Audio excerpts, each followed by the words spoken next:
Firman Tuhan katakan, mencari maka kamu akan mendapatkan. Mencari itu artinya berusaha. Mencari itu ada unsur berusaha, berupaya. Harus mau berkorban.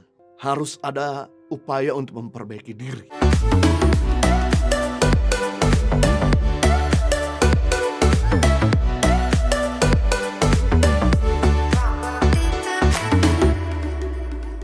Yang ketiga, bagaimana memilih pasangan hidup yang tepat. Memilih pasangan hidup tidak asal-asalan. Apalagi karena faktor kepepet. Sehingga siapa saja diterima tanpa ada unsur seleksi dulu. Wah, ini mengerikan. Orang yang cepat-cepat mengambil keputusan kurang pertimbangan biasanya akan menyesal. Lebih baik telat menikah daripada terburu-buru jadi salah pilih. Menikah itu tiket satu kali jalan. Jadi perlu pertimbangan yang panjang dan matang di dalam memilih pasangan hidup bagimu for the rest of your life. Salah memilih pasangan berarti masuk dalam penderitaan seumur hidup. Ada 3 hal dalam persiapan menanti janji Tuhan untuk mendapatkan pasangan hidup yang perlu kita lakukan. Mari kita lihat dalam Matius 7 ayat 7 dan 8. Mintalah maka akan diberikan kepadamu. Carilah maka kamu akan mendapatkan. Ketoklah maka pintu akan dibukakan. Ayat 8 menarik ini. Karena setiap orang yang meminta menerima. Setiap orang yang mencari mendapat. Setiap orang yang mengetuk baginya pintu dibukakan. Menarik, setiap orang berarti tanpa terkecuali.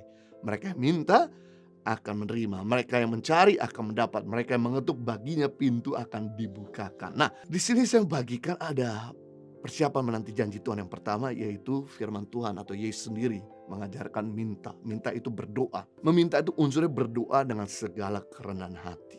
Orang tuh kalau minta-minta butuh kerendahan hati. Pengamen, pengemis kalau dia mau minta sedekah dia butuh kerendahan hati. Sebab kalau dia masih sombong dia tidak mungkin datang sama kita. Dia harus siap dimaki-maki, diomelin, dikutuk orang, direndahkan, dibuang muka. Tapi oleh karena kerendahan hatinya lah dia bisa hidup. Sama halnya kalau kita meminta sama Tuhan dibutuhkan kerendahan hati. Sediakanlah waktu untuk meminta sama Tuhan. Ambillah waktu serius untuk berdoa bagi pasangan hidupmu, untuk masa depanmu. Saya percaya waktu Anda minta dengan sungguh-sungguh seperti Hana berdoa meminta keturunan yang notabene dia mandul. Saya beritahu lebih gampang untuk mendapatkan pasangan hidup daripada untuk punya anak bagi mereka yang mandul. Tapi ternyata Tuhan bisa berikan keturunan bagi Hana karena Hana serius berdoa. Sungguh-sungguh berdoa. Walaupun dianggap orang gila karena berdoa dengan teriak-teriak, berseru sambil menangis, tapi akhirnya Hana mendapatkan keturunan. Demikian juga kita harus serius berdoa, meminta untuk pasangan hidup kita. Jangan minta terus berkat, jangan minta terus masa depan yang begilang gemilang terus. Kita minta terus untuk promosi dan sebagainya, tapi lupa untuk pasangan hidup. Yang kedua, seandainya kamu sudah minta masih belum dapat, yaitu mencari. Firman Tuhan katakan, mencari maka kamu akan mendapatkan. Mencari itu artinya berusaha. Mencari itu ada unsur berusaha, berupaya. Harus mau berkorban. Harus ada upaya untuk memperbaiki diri. Kalau Anda cari uang, tidak mungkin uang itu datang sendiri. Dengan Anda cuma duduk-duduk diam ataupun berdoa saja. Anda harus mau capek. Anda harus berpikir keras, bekerja keras, berdoa keras, maka berkat keras. Karena orang yang tidak berpikir keras, tidak berdoa keras, tidak berpikir keras akan hidup keras. Jadi pilihan 2, Anda mau hidup keras atau berkat keras. Nah, semua itu tidak bisa terjadi kalau Anda tidak berpikir keras, berdoa keras, dan bekerja keras, berupaya. Sama kalau Anda mau dapat jodoh, selain berdoa Anda perlu berupaya. Ada wanita mungkin berkata, loh Pak, kan kuda yang cari rumput. Tidak mungkinlah rumput yang cari kuda. Yes, betul, laki-laki yang cari perempuan, bukan perempuan cari laki-laki. Namun kalau rumputnya nunduk terus, berdoa terus, atau eksklusif, tidak supel, gak suka bergaul, bagaimana dia bisa ketemu dengan kekasih hidupnya? Semakin Anda mudah bergaul, semakin Anda mudah mendapatkan pilihan. Semakin Anda sulit bergaul, semakin sulit Anda mendapatkan pasangan hidup. Makanya joinlah Komsel, joinlah Bible Study di Zoom. Siapa tahu Anda bisa ketemu jodoh di sana. Lebih baik ketemu jodoh di dalam komunitas yang sehat daripada ketemu jodoh di jaringan online yang tidak jelas. Dan saya mau kasih tahu, waktu Anda sudah join di Zoom, jangan matikan video.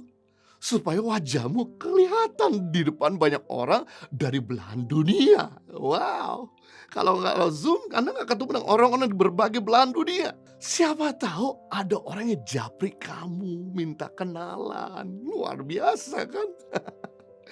Oke, mungkin Anda berkata, "Pak, nanti jadi kelihatan tebar pesona. Yang lain matiin video, saya cuma nyalain sendiri." Oke, kita bisa bermain cantik.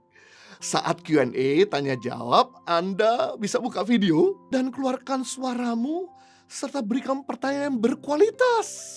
Maka Anda akan dapat 2 keuntungan. Yang pertama, Anda akan mendapatkan jawaban dari narasumber.